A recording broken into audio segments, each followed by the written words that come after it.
Aquí se revela el misterio que el mundo moderno ha olvidado por completo. La paz no llega cuando tus problemas desaparecen. La paz llega cuando entregas el control absoluto de tus problemas. Mientras Jesús luchaba en la oscuridad, a pocos metros de distancia, sus discípulos más cercanos, Pedro, Santiago y Juan, estaban profundamente dormidos. 3 veces intentó despertarlos, y 3 veces los encontró vencidos por el sueño. La Biblia señala un detalle escalofriante sobre ese sueño. Estaban dormidos a causa de la tristeza. No era un sueño reparador. Era el colapso de mentes abrumadas por la desesperanza. Incapaces de velar y entregar sus cargas mediante la oración, sus espíritus se desconectaron y sus cuerpos se rindieron a la evasión. Mientras el Maestro conquistaba la noche mediante la rendición absoluta, los discípulos sucumbían ante el peso de la angustia. Pocas horas después, cuando los soldados llegaron con antorchas y espadas, los discípulos entraron en pánico y huyeron, mientras Jesús caminó hacia sus captores con una serenidad inquebrantable. Esta diferencia abismal entre la paz de la rendición y el colapso de la angustia no es un relato histórico aislado. Es un mapa espiritual para la mente humana. Los manuscritos bíblicos antiguos sugieren que cuando nos acostamos intentando resolver mentalmente lo que no podemos controlar, nos posicionamos en el mismo lugar que los discípulos en Getsemaní, exhaustos, vulnerables y expuestos a la desesperación. Intentar procesar el futuro en la oscuridad de la noche es un acto de arrogancia espiritual. La mente humana no fue diseñada para procesar el peso de la eternidad ni para gobernar sobre lo incierto. Sin embargo, hay algo aún más perturbador oculto en los textos sagrados. Hay un dolor silencioso que la historia ha intentado ocultar. Una angustia antigua que no deja cicatrices en la piel, pero desgarra el alma desde adentro. No es la guerra, no es la enfermedad, es la agonía de la espera. Durante milenios, reyes, profetas y hombres comunes han mirado hacia el cielo nocturno, clamando por una respuesta, por una señal, por una sola prueba de que su fe no era en vano. Y en lugar de una voz atronadora o una revelación celestial, el universo solo devuelve una cosa: un silencio ensordecedor. Nos han enseñado a repetir frases hechas. El tiempo de Dios es perfecto. Ten fe y todo llegará. Pero detrás de esas palabras consoladoras se esconde una grieta teológica que casi nadie se atreve a explorar. ¿Qué ocurre cuando el tiempo de Dios se siente como la destrucción deliberada de tu propia vida? ¿Qué ocurre cuando cada segundo de demora parece una sentencia de muerte para tus sueños, tu salud o tu cordura? La mayoría de las personas cree que el tiempo es una línea recta. Un segundo sigue al otro. El pasado queda atrás, el presente se escapa y el futuro se aproxima. Sin embargo, en los textos sagrados más oscuros y en las profundidades del lenguaje bíblico original, el tiempo no es un reloj que corre, es una prisión. Es un campo de batalla invisible donde las almas son probadas hasta el límite de la ruptura. Hoy desentrañaremos el secreto mejor guardado sobre la cronología divina, una verdad oculta durante siglos que transforma por completo la manera en que entendemos el sufrimiento, la paciencia y el verdadero propósito de la existencia humana. Pero para comprender la luz de esta revelación, primero debemos descender a la oscuridad del silencio. Para descifrar este misterio, debemos viajar hacia atrás en el tiempo, mucho antes de las catedrales, antes de las profecías de Daniel, incluso antes del gran diluvio. Debemos sumergirnos en la lingüística del texto masorético y en las escrituras hebreas primigenias. En el idioma español, usamos una sola palabra para definir la duración de las cosas: tiempo. Pero en la mente bíblica antigua, esto era una aberración.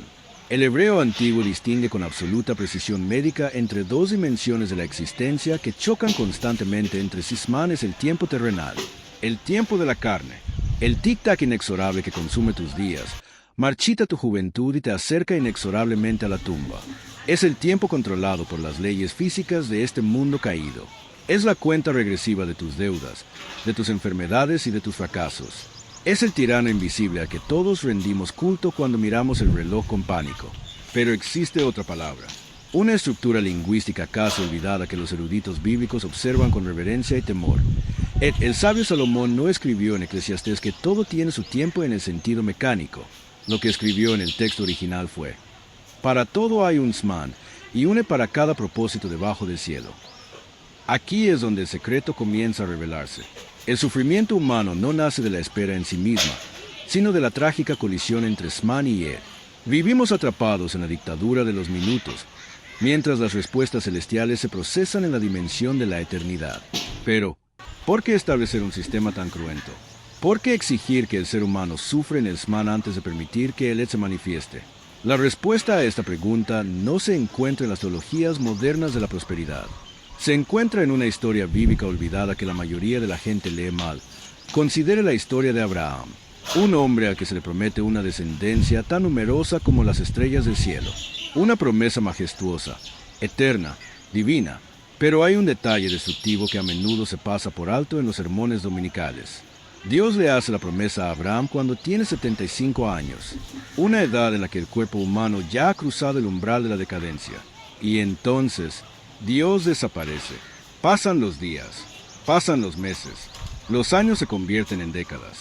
La piel de Abraham se llena de arrugas, la fuerza de sus huesos se evapora y la matriz de su esposa, Sara, se vuelve biológicamente muerta. 25 años de un silencio absoluto. 25 años en los que el Zman devoró implacablemente cada chispa de esperanza humana. ¿Por qué esperar 25 años? ¿Era un Dios cruel jugando con la mente de un anciano?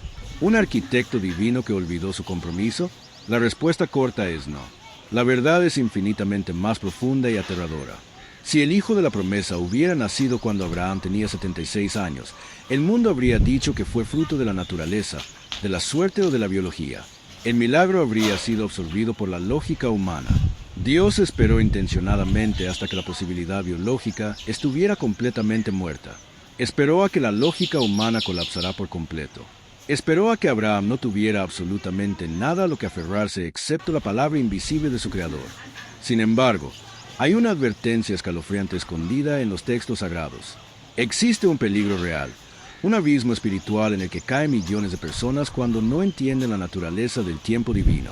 Un error fatal que puede desviar tu destino para siempre y encarcelarte en un bucle interminable de desierto. Porque cuando intentas forzar el tiempo divino con tus propias manos, no aceleras el milagro, desencadenas una tragedia. Y esto es exactamente lo que descubriremos a continuación. Sin embargo, para entender la verdadera dimensión de este peligro, debemos examinar la profecía oculta de los 3 tiempos que la teología bíblica ha mantenido en la sombra durante generaciones. Sin embargo, aquí es donde el misterio se profundiza. Existe una ley espiritual tan implacable como la gravedad. Todo aquello que nace del pánico humano al tiempo divino está destinado a convertirse en tu peor tormento. Cuando el tiempo de Dios se dilata y el silencio se vuelve insoportable, el ego humano reacciona con desesperación. Ocurrió en las llanuras de Mamre hace más de 3.800 años. Sara, agotada por el consumo biológico de Zman y viendo que la promesa no se materializaba, decidió tomar el control. Creó una solución lógica, rápida y terrenal: Agar. De esa decisión desesperada nació Ismael. Ismael no era simplemente un niño, era una anomalía temporal. Era el intento del hombre de fabricar el milagro de Dios en su propio horario. Y aunque Dios bendijo a Ismael por compasión, la consecuencia histórica fue devastadora. Lo que parecía un atajo legítimo para acelerar la promesa desencadenó un conflicto generacional que continúa ensangrentando la tierra miles de años después. Esta es la tragedia de forzar el tiempo divino. Cada vez que buscas un atajo porque sientes que Dios está tardando, ya sea una relación equivocada, un negocio deshonesto o una decisión apresurada, no estás acortando la espera. Estás creando tu propio Ismael. Estás construyendo un monumento a tu propia impaciencia que eventualmente se levantará para destruirte. Para comprender por qué el atajo humano siempre fracasa, debemos adentrarnos en los archivos de la teología griega antigua utilizada en las traducciones bíblicas primigenias. Allí encontramos la distinción fundamental entre 2 conceptos que rigen la realidad: Cronos y Kairos. Cronos es el tiempo secuencial, cuantitativo y tiránico. Es el tiempo del reloj de tu teléfono, de los calendarios, de las arrugas en el rostro y del agotamiento físico. Cronos te dice que te estás haciendo viejo, que las oportunidades se están acabando, que el mercado se ha cerrado y que te has quedado atrás, pero Kairos no se rige por las horas. Kairos es el tiempo cualitativo. Es el momento señalado, la oportunidad divina, el punto exacto donde la eternidad toca la tierra y cambia el destino de un ser humano en un solo segundo. El gran engaño de la mente humana es intentar medir los acontecimientos de Kairos utilizando la escala de Cronos. Piensa en esto: a Dios no le toma tiempo hacer un milagro. Él creó el universo entero con el poder de su palabra. Cambiar tu situación económica, sanar tu cuerpo o restaurar tu vida puede ocurrir en una fracción de segundo. La tardanza no se debe a que Dios esté construyendo tu bendición. La tardanza se debe a que Dios te está construyendo a ti para que no seas destruido por la bendición cuando ésta llegue. Imagina entregarle las llaves de un automóvil deportivo de alta potencia a un niño de 5 años. No importa cuánto ame el padre al niño, o cuánto pida el niño el automóvil. Darle el regalo en el tiempo equivocado equivale a entregarle un instrumento de muerte. Esta es la clave que la mayoría rechaza. La bendición recibida antes de tiempo se convierte en una maldición. Si Dios te concediera el éxito, la fama, la riqueza o el propósito que pides antes de que tu carácter esté moldeado por el sufrimiento de la espera, el orgullo te destruiría en cuestión de meses. La espera es el proceso de purificación donde el ego es pulverizado, donde las motivaciones incorrectas son arrancadas de raíz y donde aprendes a sostener la bendición sin permitir que la bendición te sostenga a ti. Considera a José en Egipto, vendido por sus hermanos, calumniado por la esposa de Potifar y olvidado en las profundidades de una prisión subterránea. Durante 13 años, el Cronos consumió la juventud de José en la oscuridad. El texto bíblico en el Salmo 105 revela un detalle escalofriante sobre este periodo. Hasta que llegó el momento de que se cumpliera su palabra, la palabra del Señor lo probó. El texto hebreo original para lo probó es tzara, que significa literalmente someter el oro al fuego para refinarlo. Dios no tenía a José en la cárcel como un castigo, lo tenía en el horno refinando su espíritu. Porque para gobernar la nación más poderosa del mundo sin perder su alma, José necesitaba un carácter que solo las cadenas y el silencio de la prisión podían forjar. Pero hay un elemento aún más inquietante en la ecuación del tiempo de Dios. Algo que transcurre en la sombra mientras tú crees que tus oraciones están rebotando contra el techo. En el capítulo 10 del libro de Daniel, encontramos una de las revelaciones más oscuras sobre los retrasos divinos.